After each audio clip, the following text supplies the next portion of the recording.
David, board, shorts. Hello, yes, as that fabulous theme song just told you, this is David's Board Shorts, a podcast on a video feed called YouTube.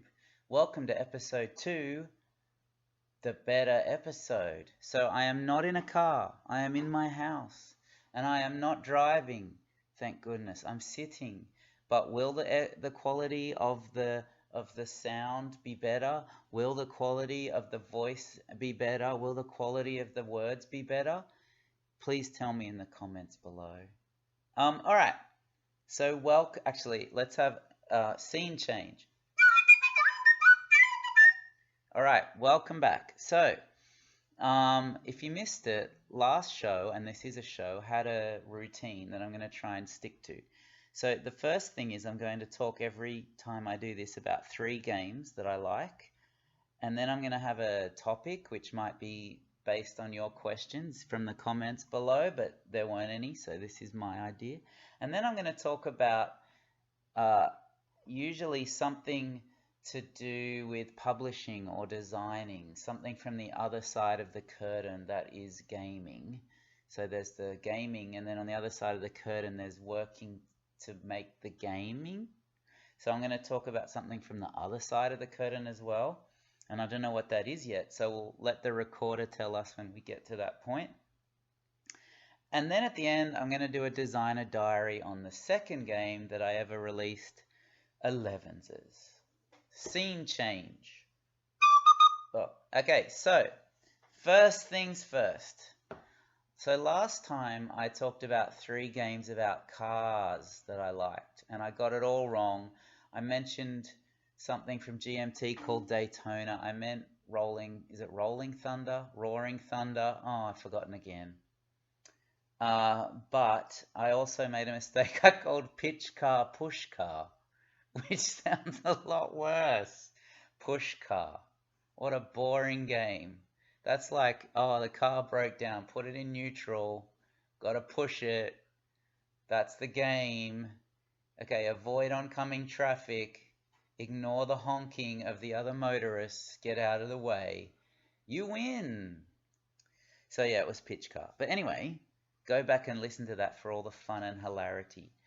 Today I wanted to talk about 3 games that use polyominos, and I don't know if that's the right word. Some people call them tetranominos, but they say it better than that. Some people call them many-sided shapes, I guess. Some people call them Tetris pieces, but if you think Tetris pieces, you know what I mean. And the reason I thought of this is because I played a great one the other night, Areal, which I think I've said wrong, by Meebo Games, but which is a good one. But I wanted to talk about 3 that are probably my all-time favorites. Now, games with tetramominos or polyominos or many-sided Tetris shapes have been around for ages. And I think we've had a huge amount of them recently because was it Patchwork probably blew the door open, because Uwe Rosenberg designed this really nice accessible 2-player game with polyominos that did really well, and then he's like, okay, I'm going to explore this a bit further, and he did Feast for Odin, which is a really heavy game.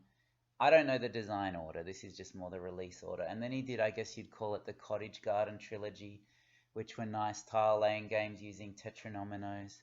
But tetronomos, polyominos, dominoes, no, that's 2. Oh, I just get it. Dominoes, it's like back-to-back ominos. Polyominoes is back to back to front to back, yeah. Now,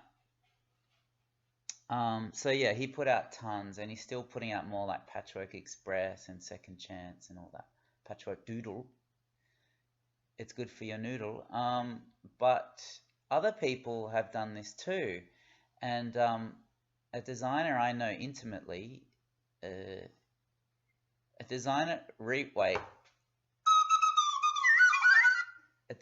I know really well, Scott Arms, he's started exploring this space too. He had a neat looking game, Cosmic Colonies, on Kickstarter recently, and I've been looking at a game, he's been showing me a game, we've been looking at a game, of his that uses them again. So I've been thinking about this a lot.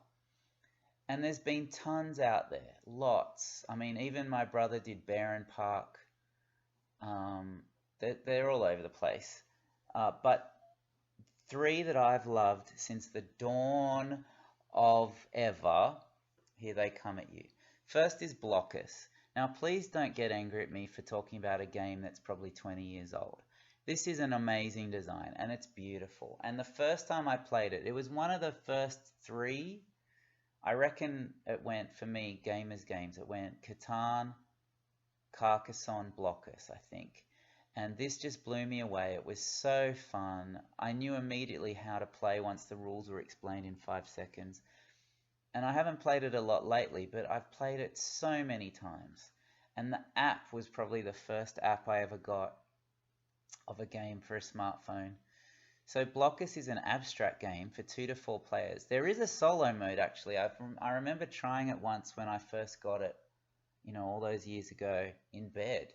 And it's really not a game from memory at that point. It's more a puzzle. But Blockus is this game where, you might know it, where you're playing these polyominos to a board, and they click into place nice, and it looks like lollies and really see-through clear plastic pretty pieces color.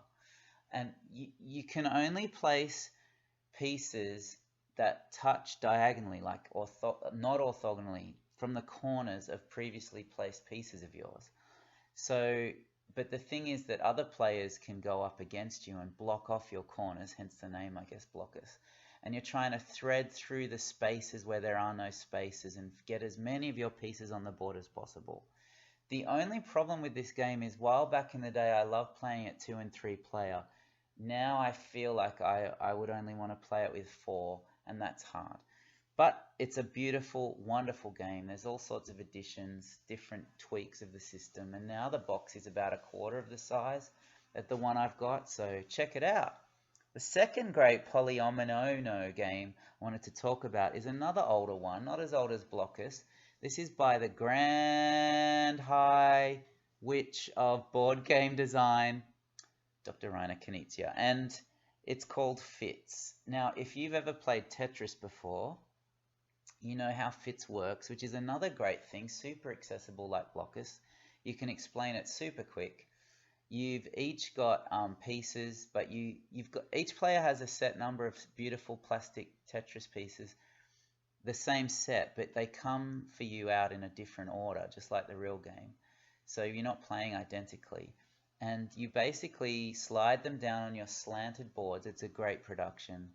Sadly, it's out of print, I think. But you slide them down and fill in your board just like Tetris. But the cool thing about it is there's 3, or is it 4? I know there's expansion content, so I've forgotten. But at least 3, I think 4, different levels in the box. And you're meant to play all in one game. And the first one, you're just trying to cover up certain spots for extra points. But then there's like naughty spots you don't want to touch. And so it's not just about filling in the board with your Tetris pieces, it's about what space you're putting them on and what bonuses do you get from that. It's really fun. I wish I owned it. Check it out. That's Fits. And the last one I wanted to talk about is Princes of Florence, because often people, I've heard this, right? I've heard this. People say, oh, those Tetris games, they're all so light. Like, that's a problem. They say, oh, they're all light. And then, of course, there's Feast for Odin. Oh, that's too heavy. But you know what? There's lots of tile laying games using polyominoes from back in the day that are actually rather chunky games. And Princes of Florence is one of them. This is an auction game, partly, where I have to remember this. It's been a while, and I don't own it anymore, which is one of my great regrets. But I'll get it again one day. I think it needs 3 players, and so that sort of makes it harder for me to get to the table. I can always do one game, solo game. I can usually do a 2-player game, but a 3-player game is just that one extra bit of difficulty when you don't have a lot of time. But Princes of Florence is an auction game where you're auctioning off different cards, bonuses like jesters and I forget what else, and Tetris pieces, and you're trying to build up your palazzo, I forget the Italian thing, but you're building up your little area on your player board using these Tetris pieces to make this beautiful sort of building slash lake slash park sort of landscape for the people that are going to come visit you to really enjoy. And they've all got different desires of what it should look like because they're real picky, real annoying. But anyway, and after you've auctioned off these pieces, there's another phase to each round where you can buy extra ones and do other stuff. But when you play it, I think you're like, oh, this could have been designed now, almost like it's really feels quite modern, I think, at least it does in my head. And it's really cool to build your own little world with these Tetris pieces. Look it up online. In fact, even though it's quite old, it's still in the top 100, 150 anyway, on BGG's rankings, so people still love it. It's a medium weight, I guess people would say, Euro game, and I think it's something people have started to forget about.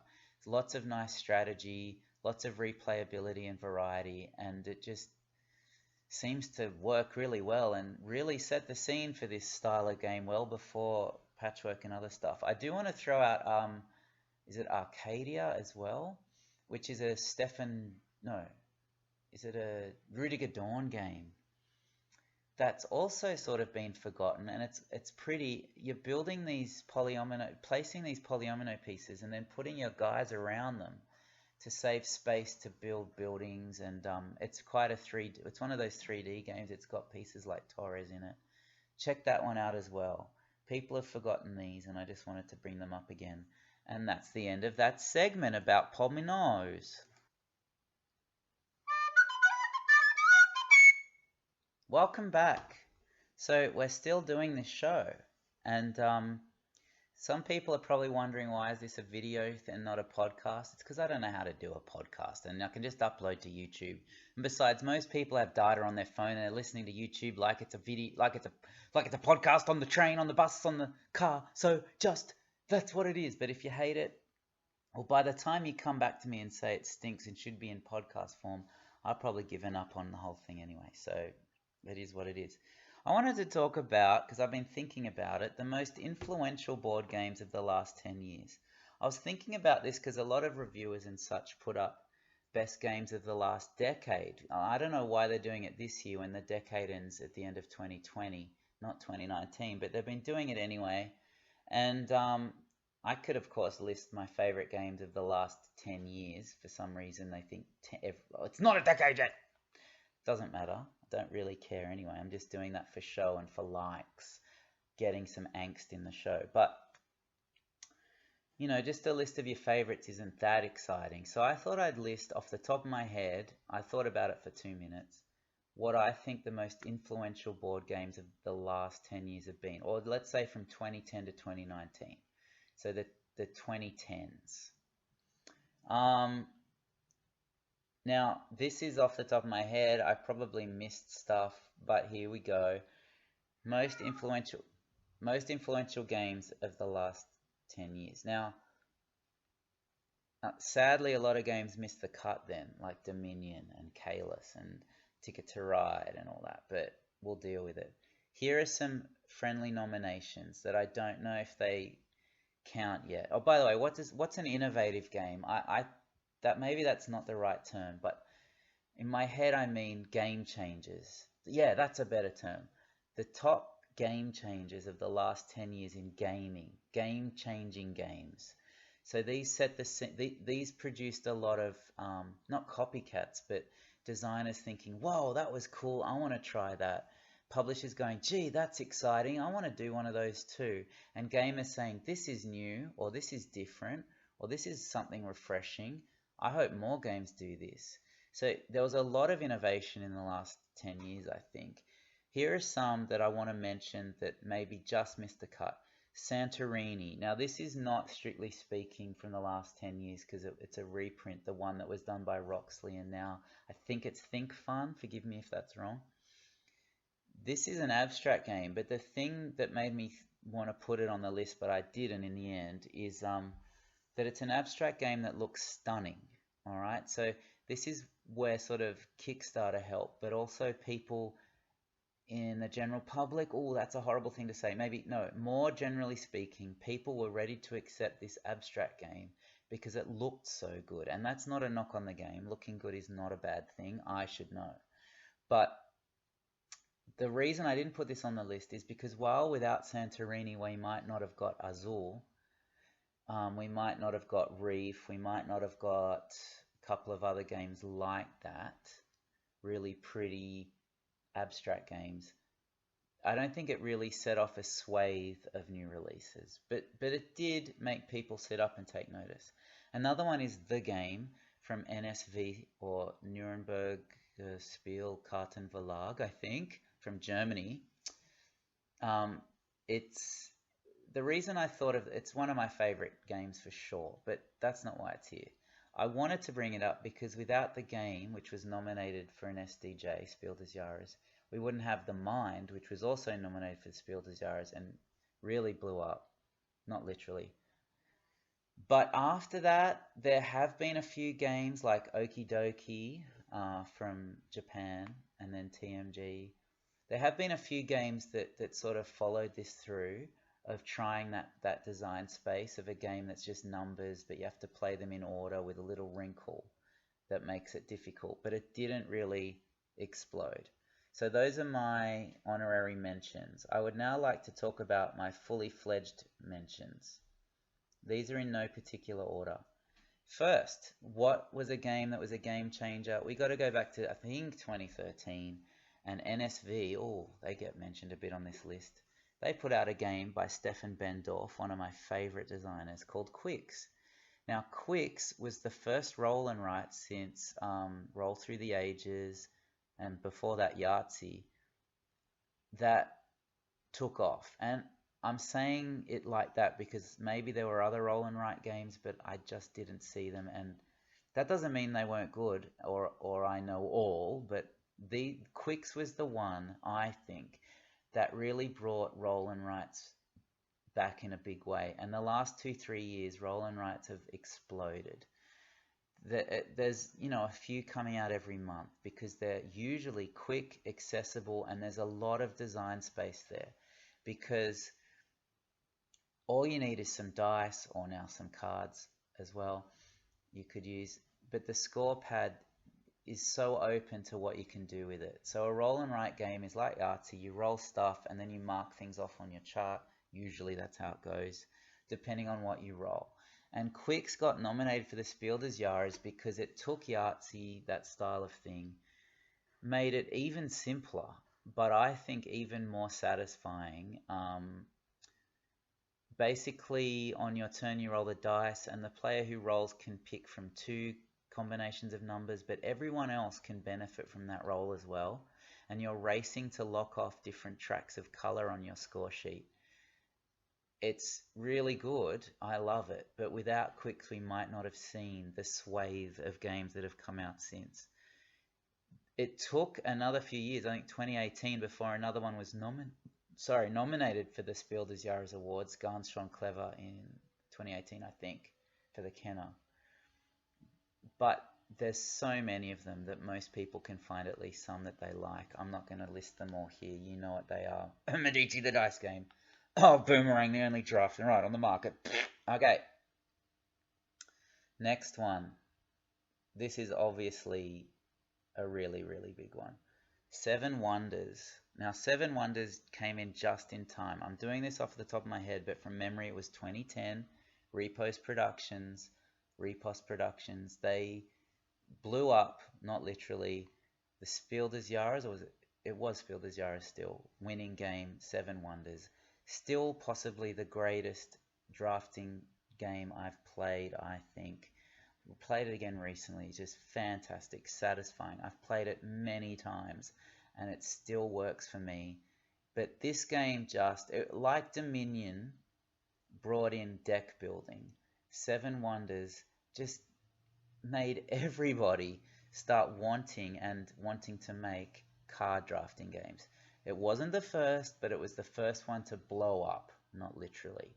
So this is a game where you're building your special Seven Wonder of the World thing. You can play 2 to 7 players, but it doesn't increase really in time. You're trying to have battles. Like it feels like a civilization game, but it's really at its heart just a simple card drafting game where you're trying to make monuments, build wonders, have battles just with cards. And I think most people listening to this, all 10 of you know this game, so I won't talk about it a lot. But without this game, we wouldn't have got so many games, millions of games, all those card drafting games. Oh my gosh. And Sushi Go and all that stuff. So Seven Wonders, I shouldn't have talked about it second. It's possibly the #1 game on this list. By the way, I didn't say I have 1, 2, 3, 4, 5, 6, 7 games on my list. The third one I want to talk about, if we'd done this list a few years ago, would have been the most prominent probably, but micro games have fallen off a little, and this game is called Love Letter. When this game first came out, 2012 maybe, in Japan, is it 16 cards? It's a bluffing game, deduction type game, but each round takes just a couple of minutes. It's often quite fun or funny, very clever in all that it does with its small amount of things. But this game made everyone, just like Seven Wonders and card drafting, just like Quicks and Roll and Write, this game made everyone want to go, oh, I want to do micro games. And every designer, publisher went for it. This game also blew open the doors for Japan games from Japan. Every company, publisher started going to Japan to look for the next Love Letter, and they still do. There have been some great hits out of Japan since Love Letter, but without Love Letter, I don't think 99.9% of the gamers outside of Japan would ever still have heard of Tokyo Game Market. So this was a big deal that it came out and made such a splash. There's been many different versions. Plays better with 3 or 4 players, sadly, but it's still really clever, really well done. Actually, if you want to check out R, also by Seiji Kanai, which he did before Love Letter, which has even fewer cards. It's a 2-player only game, sort of like Love Letter for 2, I guess, but I enjoy it even more. When Love Letter came out, I started collecting these micro games from Japan. They were so clever. It was matainai, really. That's a Japanese term which means like don't waste. Do as much as you can with what you've got, and these games just did it so well. They're still around. People still put out tiny games, but for some, I think people have gone, yes, it's nice to carry a cool game in my pocket, but I'm happy to pay triple the price and have triple the size. I guess. I don't know, but they're still out there. Okay, next. So that was #3. We've had Quicks, we've had Love Letter, we've had Seven Wonders. I talked about some honorable mentions. How about this one? Time Stories. Now, Time Stories sadly seems to have fallen off, and it's actually ended. They're doing a whole new reboot this year, 2020. But even though Time Stories isn't for everybody, this game brought in a couple of genres. It wasn't the first of either genre, but it really brought them in a big way because people started wanting to do them too. Time Stories made them cool. What are these genres? Narrative games, or games with a story element, storytelling games, games with a narrative, and like escape room games. Now I know Time Stories isn't exactly the same as an escape room, but you are trying to solve puzzles. You are trying to figure out the answer to problems. I think that maybe escape room board games would have happened anyway because escape rooms in the real world are quite popular. But Time Stories blew up because it was beautiful, it was very innovative, and people, I think, could see escape room games could work now. It brings sort of the detective or Sherlock Holmes consoling detective sort of story mode, mixes it with puzzles and problems that are visual. And sure, yeah, as I talk about it, I just think maybe it's not an escape room game per se, but it really, I think, kickstarted that genre. It came before anything like Exit and Unlock and all that. And I don't think the gaming scene would be as varied without this game or the others on the list today. So that's Time Stories. I'm going quicker. Next one. Risk Legacy. Now I almost didn't put this one on the list because it was probably, no offense to the designers and the artists and all that, it was probably Pandemic Legacy, the first one, that made everyone want to do a legacy game and play a legacy game and try a legacy game. But Risk Legacy came first and set the scene for Pandemic Legacy. And between Risk and Pandemic Legacy, there was like 6-7 years of people going, oh, I really want to try that. That sounds so cool, but waiting for something that wasn't Risk, to be honest. And so Pandemic really blew up, not literally, but it was Risk Legacy that set the scene for Pandemic Legacy, so that's why I'm putting it here. Legacy games are games where the game changes from game to game. It's like a campaign game, but you actually change the game. The components get ripped up, drawn on, stuck stickers on, and so on. I haven't played Risk Legacy, and I'm wondering if legacy games might be falling off because they're so hard to make and do well. But we still get a couple a year. Maybe a dozen is all we need, but you can't deny that legacy games have been one of the focal points of the last few years, 10 years if you put it all together. Just as I think roll and writes have, and escape room games, and micro games in their own time. These trends will come and go, but these are the games that started the trends. Da-dum. Next one is, I've lost it. There it is. Codenames. What else has been really huge the last few years? Party games for grown-ups, or word games, right? So Codenames started it off, and then we got all sorts of things because Codenames blew up, literally, with the Spiel des Jahres win, and mega sales and different versions. And then every company seemed to want to do a word game. Like, seriously, everyone.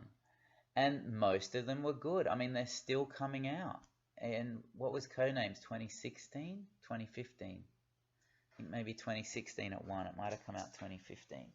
But Codenames was very simple, the sort of game that makes you go, why didn't I think of that? And sure, these games rely a lot on, say, Dixit or that style of party game. But without Codenames, we wouldn't have had every publisher putting them out. They're still coming. And I played one that came out a couple of years ago from Ravensburger, Crazy Words. That's brilliant too, but it got lost in all these great word games that were coming out. And they're still coming. Like, what have we had in the last few months? Medium, Wavelength, Letter Jam, still coming. People love them. I think also it's a kickback against Scrabble. Now, I love Scrabble, but I think a lot of people get angry at Scrabble because you have to be smart to play it. Ooh, ooh! No, because it's very niche, really, to do well at that game. To love that game, you're a weirdo, and I love it, so that's fine. But people are like, oh, word games work. Party games work. You mean a hobby gamer can do those two things and not feel like a dork? I'm in! And the last one I wanted to talk about, I left till last because I thought this was the big one, but talked me out of it. So we've talked about the micro games, the word games, party games, the escape room narrative games, the legacy games, the roll and write games, the drafting games. Wow, man, we've had a lot of trends start these last 10 years, and they're all great trends. But what about this thing?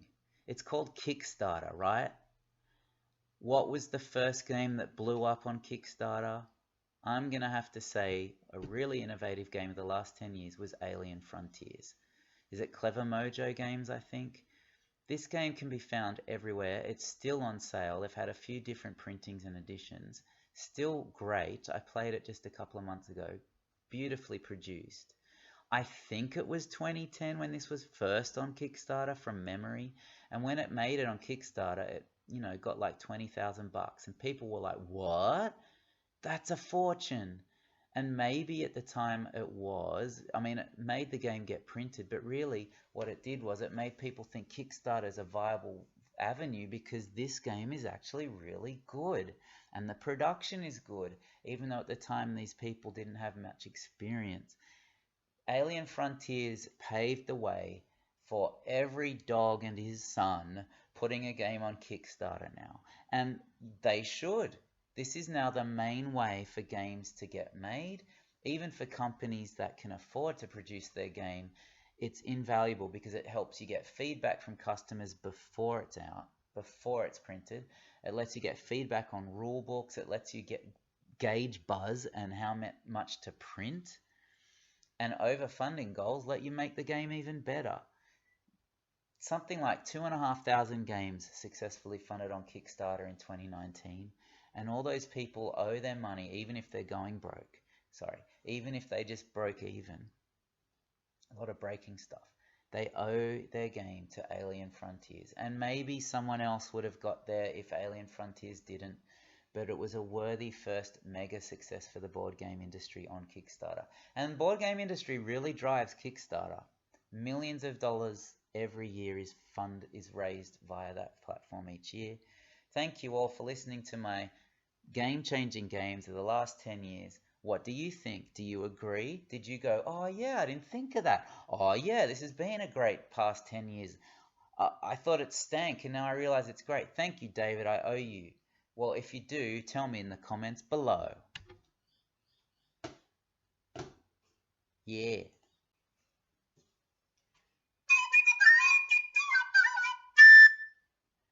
So, I said I'd like to go behind the curtain. Woo!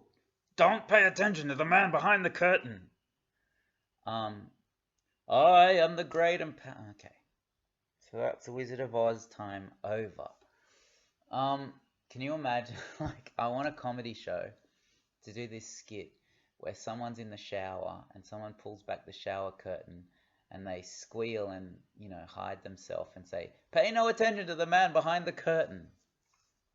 Anyway, I said that I'd always talk about something from behind the curtain, and I thought just then when I talked about Azul and Santorini, what makes a game an abstract game? I'll just talk about this for a couple of minutes, and then I'll regret not having talked about it for 20 minutes once I've read some journal entry in some important academic research thing about abstractism or something. But just quickly, in my head, an abstract game is an abstract game. I think a lot of people say, oh, that game is an abstract, but it's not.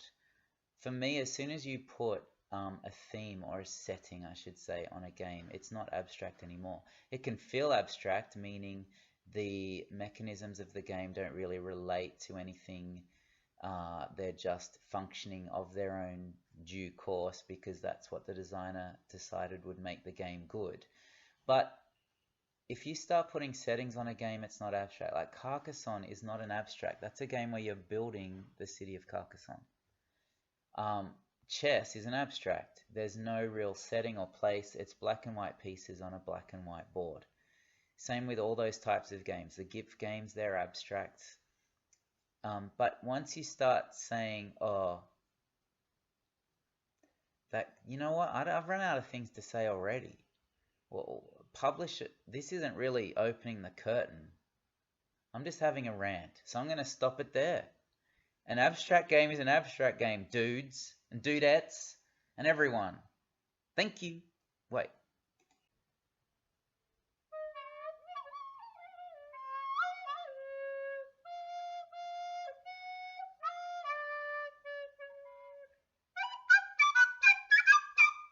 Welcome back.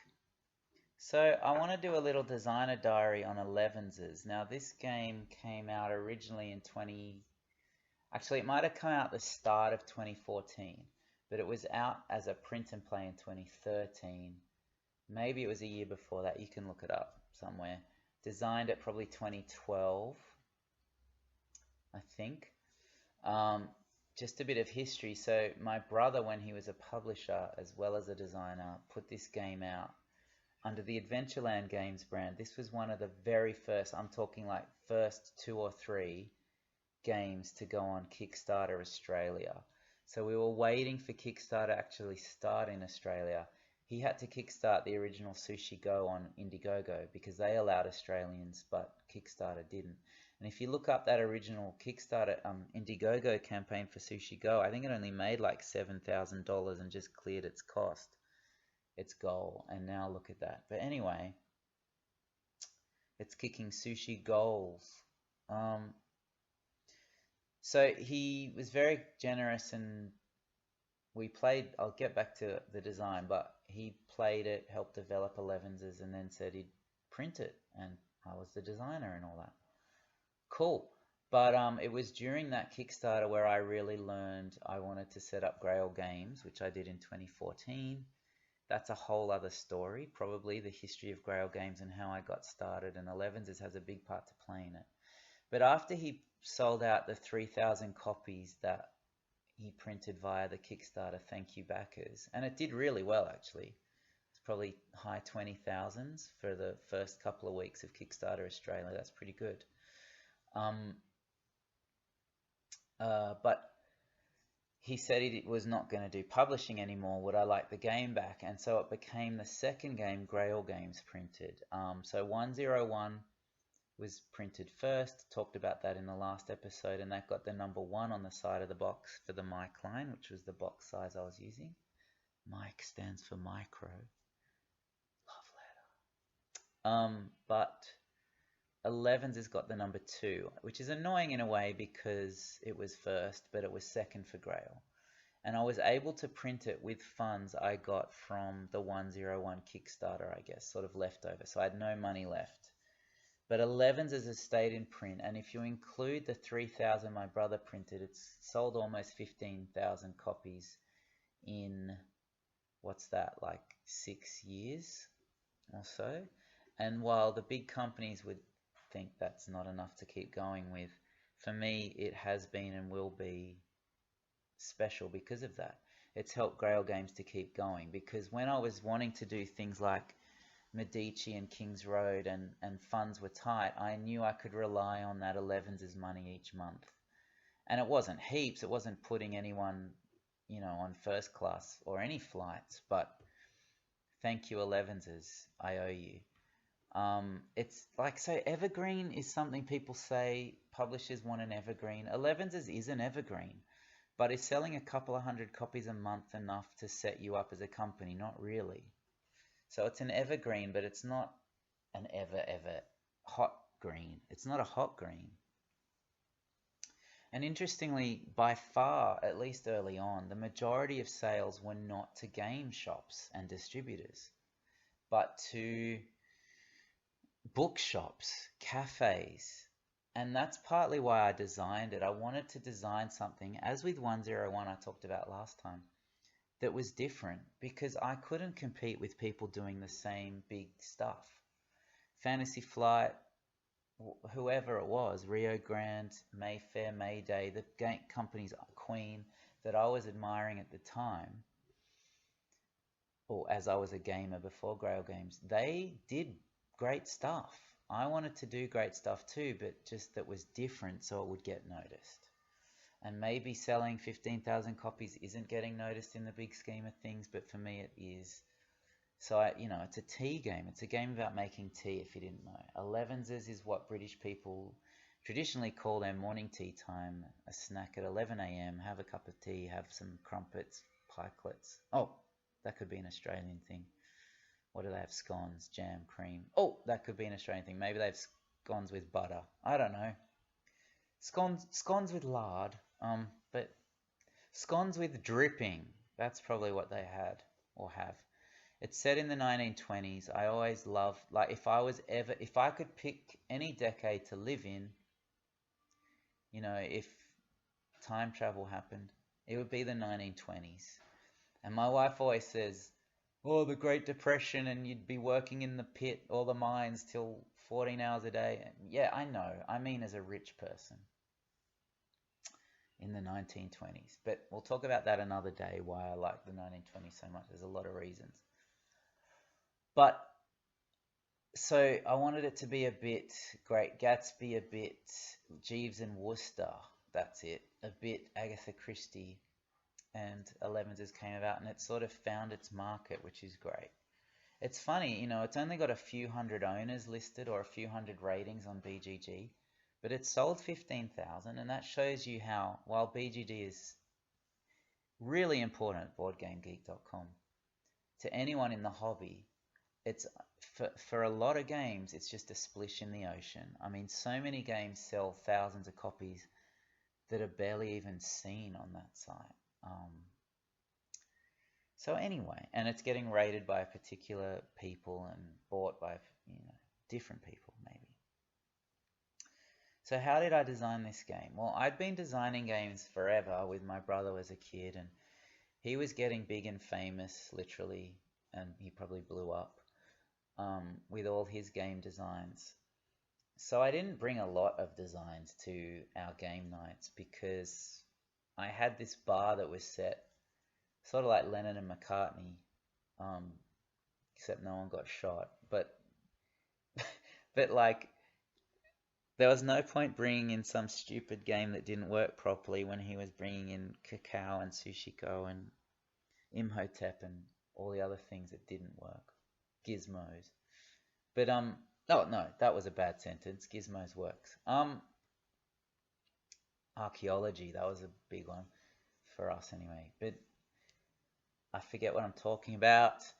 So Elevenses was one of the things I brought after quite an absence of designing anything for anyone to see. And actually, I thought it up when I'd heard of Love Letter but had yet to see it or play it. So I heard that Love Letter had 16 cards, and I heard someone or a podcast or something say how you play, and I thought, that's amazing. I want to beat that. Just for fun. I want to have less than 16 cards. So I started brainstorming and designing a 10-card game because it's an even number, right? We've got 10 fingers, 10 cards, 10 toes. Most people. But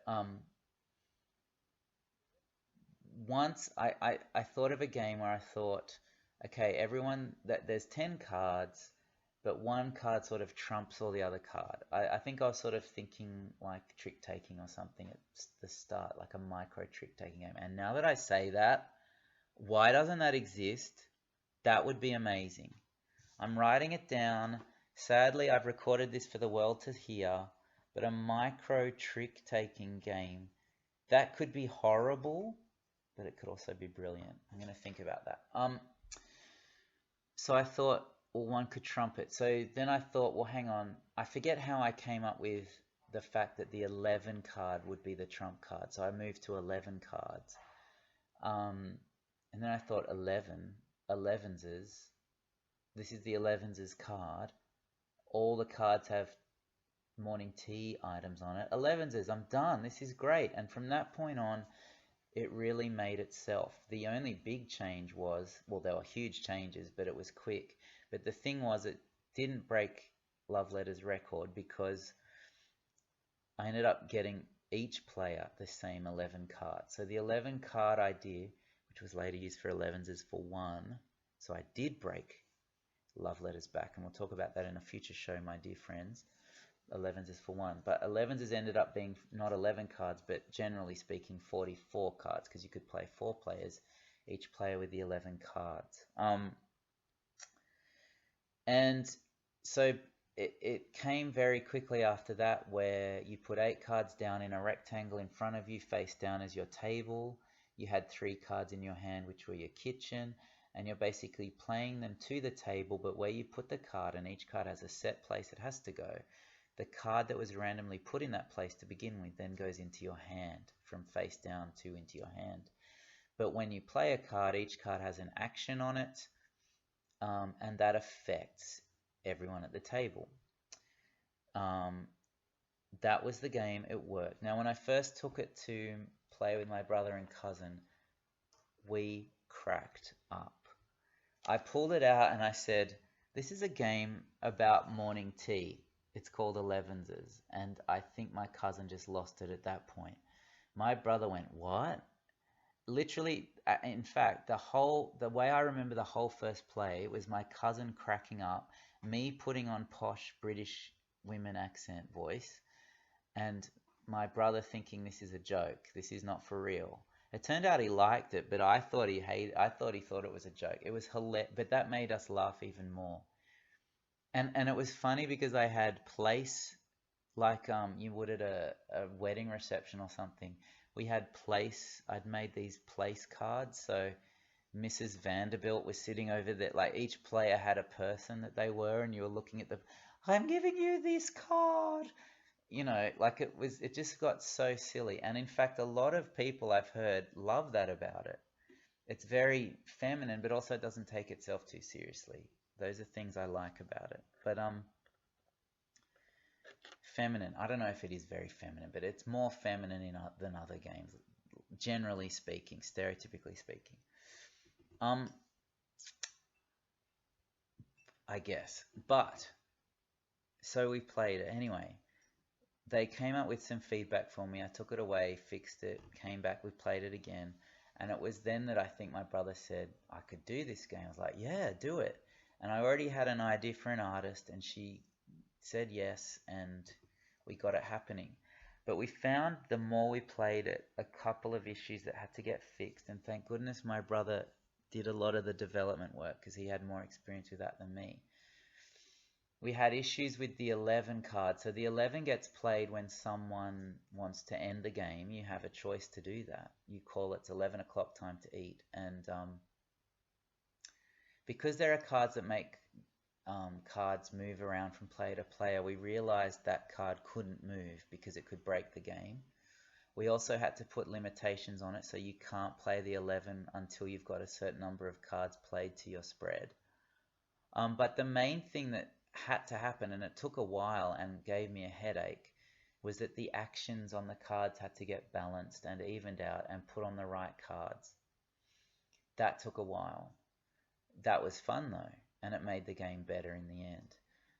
The main thing that my brother did though was make it a touch more accessible, because when the round ends, when it's morning tea time, in the part with my game, you then counted all the numbers on the cards because each card has a number for where it goes on your spread in order.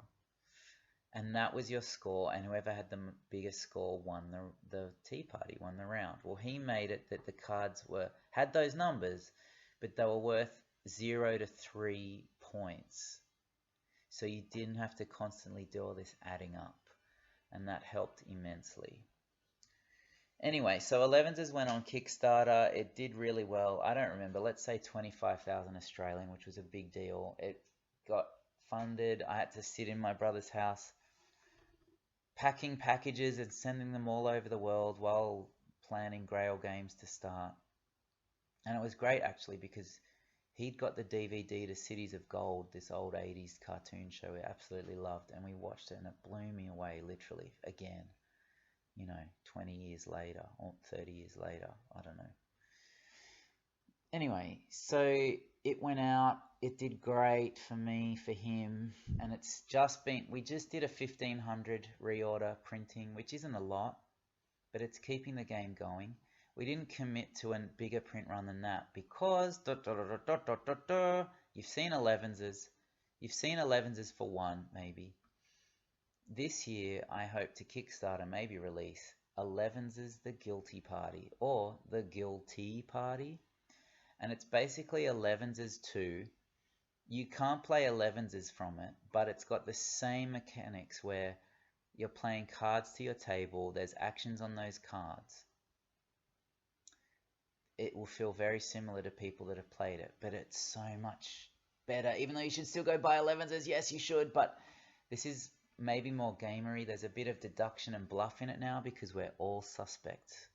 The host of our tea party in this game has been murdered, and while we wait for the constable to come, we're all giving each other death stares and putting suspicion on each other and spreading rumors, because when that police constable comes in the door at 11 o'clock, he's probably going to arrest the person that seems the most suspicious.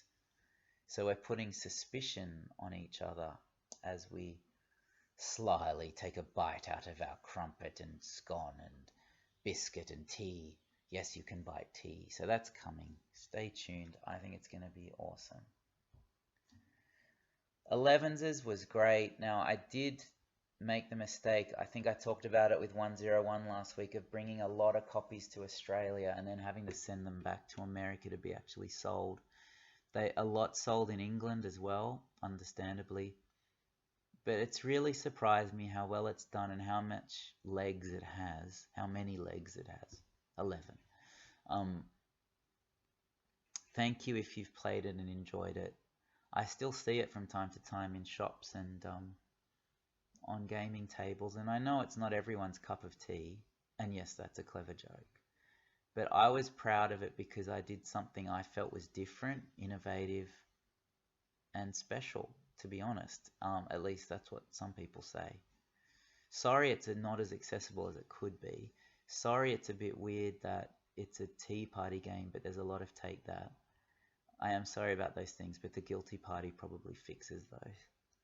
Oh, I didn't talk about the mini expansion we put in there too, where you get bonus points if you put out in your spread what your character wants to eat. It's pretty cool. Actually, I'd always play with that, I think, if it was me. Thanks for coming.